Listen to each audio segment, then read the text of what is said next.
d'être là. Justement, je devais vous parler de mes nouvelles découvertes. L'eau est présente partout sur Terre. Le cycle de l'eau, c'est simplement cet échange entre la mer, l'atmosphère et la Terre. L'eau s'évapore au-dessus des océans, des rivières, des lacs, mais aussi au-dessus des continents. Dans l'atmosphère, principalement en altitude, l'air froid fait condenser la vapeur d'eau et la transforme en petites gouttelettes et cristaux qui forment ainsi les nuages. Lorsque les gouttelettes deviennent trop lourdes, elles retombent sous forme de neige, de pluie ou de grêle. Une partie des précipitations se ferait un chemin dans la terre pour rejoindre une réserve d'eau qui s'appelle les nappes phréatiques. L'autre partie s'écoule à la surface de la terre pour alimenter les lacs, les rivières, la mer et les océans. Le cycle de l'eau recommence ainsi sans cesse et ne s'arrête jamais. Alors, vu que c'est un cycle, si je jette un déchet dans la rue ou dans la rivière, il va se retrouver dans la mer. Oui, d'une certaine façon, mais il n'y a pas que ça. Je vais t'expliquer d'où vient la pollution de l'eau en commençant par la pollution des nappes phréatiques. La nappe phréatique constitue une des plus grandes sources d'eau potable et est d'une très bonne qualité. Si tu veux, c'est comme un réservoir d'eau qui se trouve sous la terre et qui est alimenté par les infiltrations d'eau de pluie. Malheureusement, partout dans le monde, l'eau des rivières et des nappes phréatiques est de plus en plus polluée par les produits chimiques de l'agriculture et de l'industrie. Il s'agit essentiellement des engrais et des pesticides, mais également des rejets accidentels d'hydrocarbures ou de produits toxiques. Et nous aussi, dans la vie de tous les jours, nous pouvons polluer la nappe phréatique si nous ne faisons pas attention. Par exemple, quand nous jardinons ou nettoyons avec des produits nocifs pour l'environnement.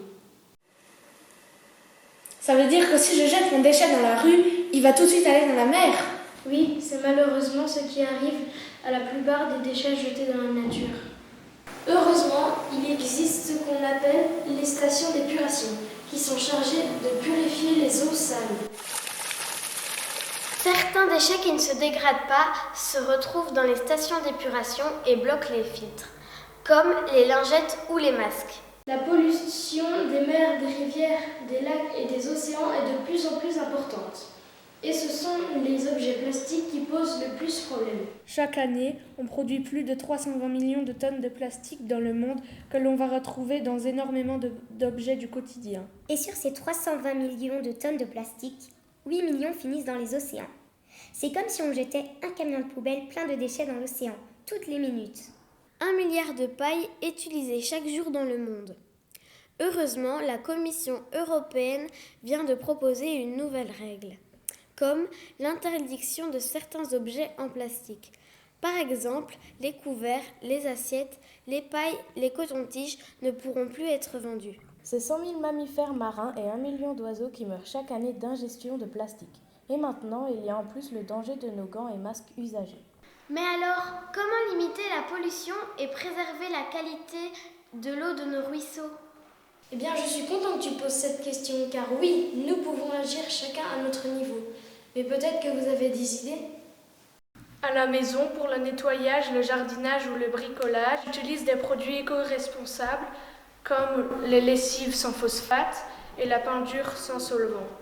Je mets mes déchets à la poubelle ou je les apporte au parc à conteneurs. Pas de produits chimiques ni de lingettes, rappelle-toi où commence la mer. Il est également possible d'agir en diminuant nos consommations d'eau et en changeant nos habitudes. Pour te laver, prends la douche rapide au lieu d'un bain. C'est 50 litres au lieu de 150.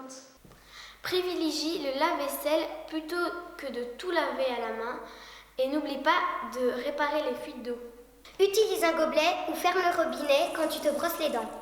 Installe un récupérateur d'eau de pluie pour laver la voiture, arroser le jardin et faire fonctionner les toilettes. Et si tu veux, tu peux aussi t'inscrire à l'opération Rivière Propre. Depuis 2005, notre commune a voulu participer au contrat rivière pour assurer la bonne gestion de l'eau dans notre commune.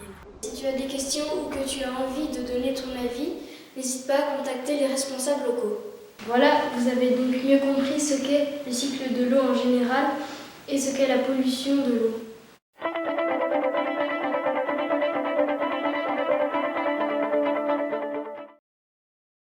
plupart des scientifiques estiment que la Terre se réchauffe majoritairement en raison des activités humaines.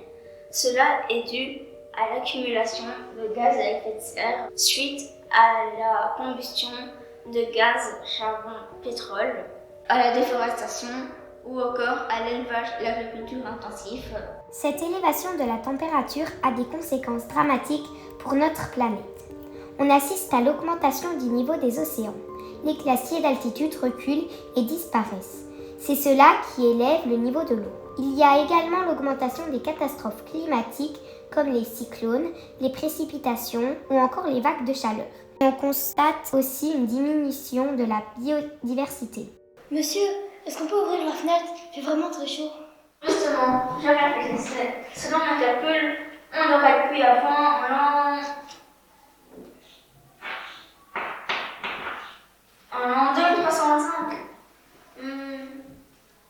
Non, peut-être en l'an 2368, c'est ça. Bon, allez, venez, on va voir si la situation est si catastrophique.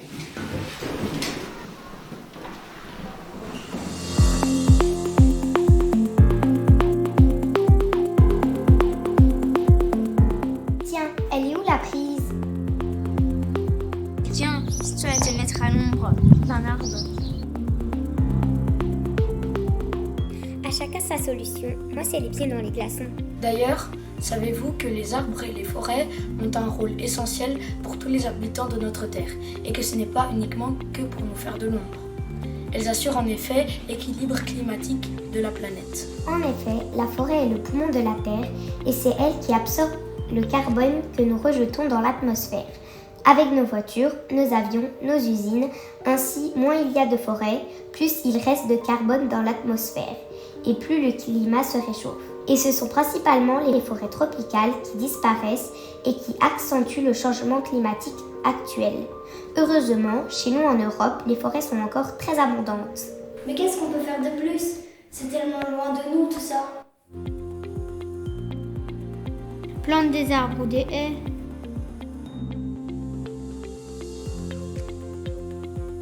Limite les déplacements inutiles.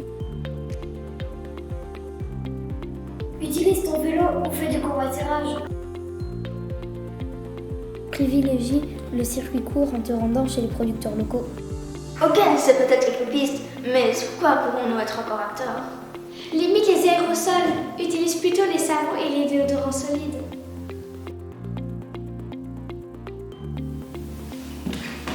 Mais qu'est-ce qui se passe ici? Le chauffage est en panne. Mais monsieur Julien, c'est l'opération Grand Pull. D'ailleurs, monsieur, on a quelque chose pour vous. À la maison aussi, tu peux agir. Oui, mais monsieur, tout n'est pas la faute des humains. Il y a aussi des animaux qui sont responsables de la pollution de l'air. Oui, effectivement, les vaches produisent un autre gaz qu'on appelle le méthane, qui vient lui contribuer au réchauffement climatique. Sachant qu'il y a 8 millions de vaches en Belgique et qu'une vache produit 350 litres de méthane. Oui, ça fait beaucoup.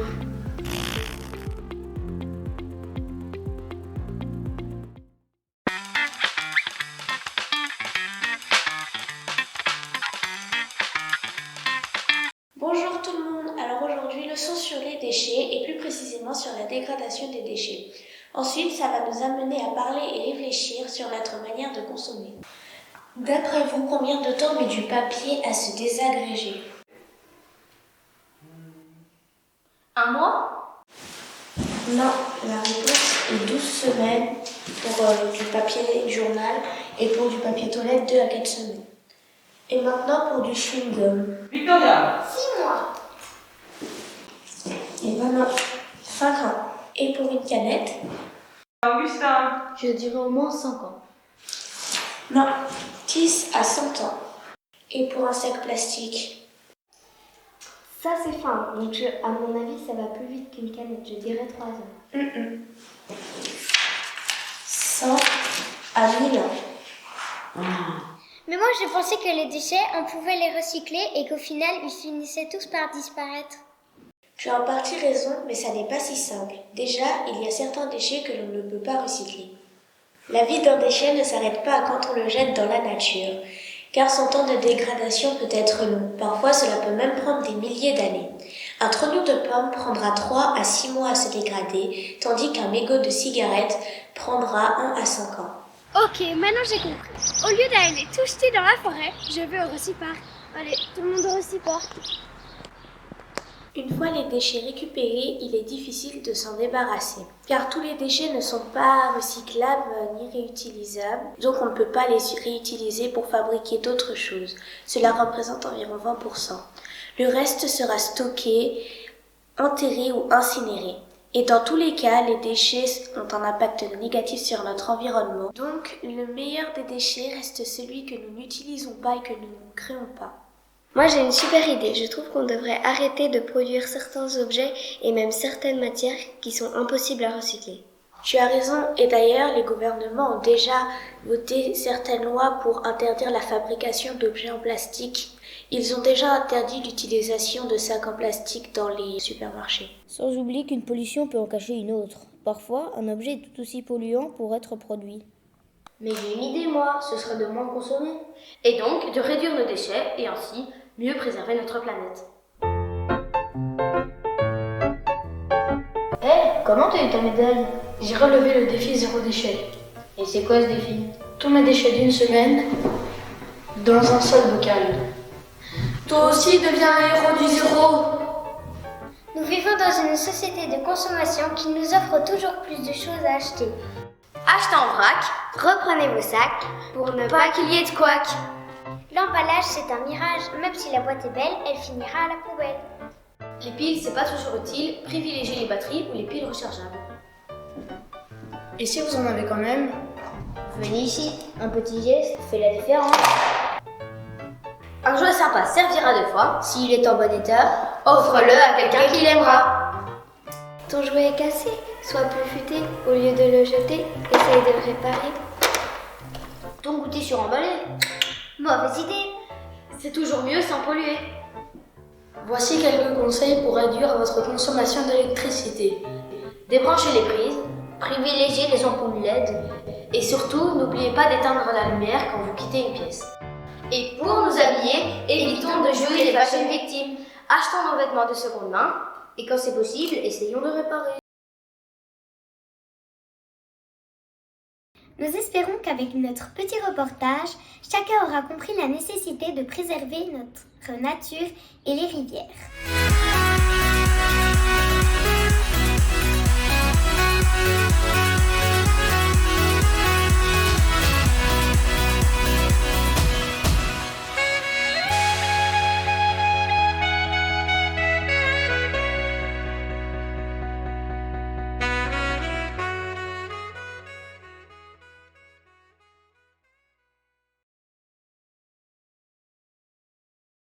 Action. Décalez-vous un tout petit peu vers la gauche. Nickel. Moteur, ça tourne. Si un jouet est sympa... Mais quoi? Un jouet sympa? Ah non! C'est pas grave. Allez. Moteur, ça tourne. Au lieu de le jeter, Pour nous faire de l'ombre. Elles assurent en effet un rôle essentiel. J'arrive pas. Ça m'énerve. Pour faire fonctionner les toilettes, laver le jardin. Non, laver la voiture, arroser le jardin. Oui. Installe un récupérateur d'eau de pluie pour laver le jardin. Mais je comprends. Retire ton masque, ma belle aussi. Ce sera mieux. c'est comme ça que c'est nous aussi. Ok, refais. Et c'est comme ça. Allez, c'est pas grave. Je commence? Oui. Moteur, ça tourne. Ok. Moteur, ça tourne. Action. Mais moi je pensais que les déchets, on pouvait... Oh, j'y arrive pas. Mais si, c'est pas grave.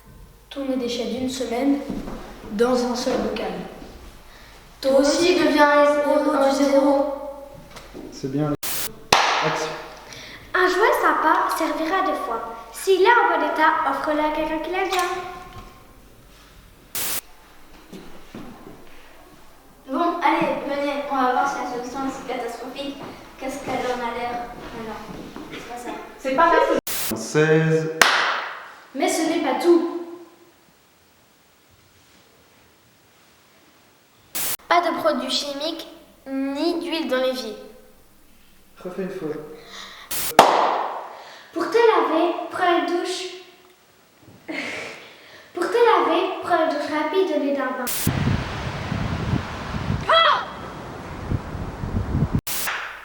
À la maison, pour le nettoyage, le jardinage ou le bricolage, j'utilise des produits responsables, éco-responsables comme... C'est passé la star. C'est quoi? C'est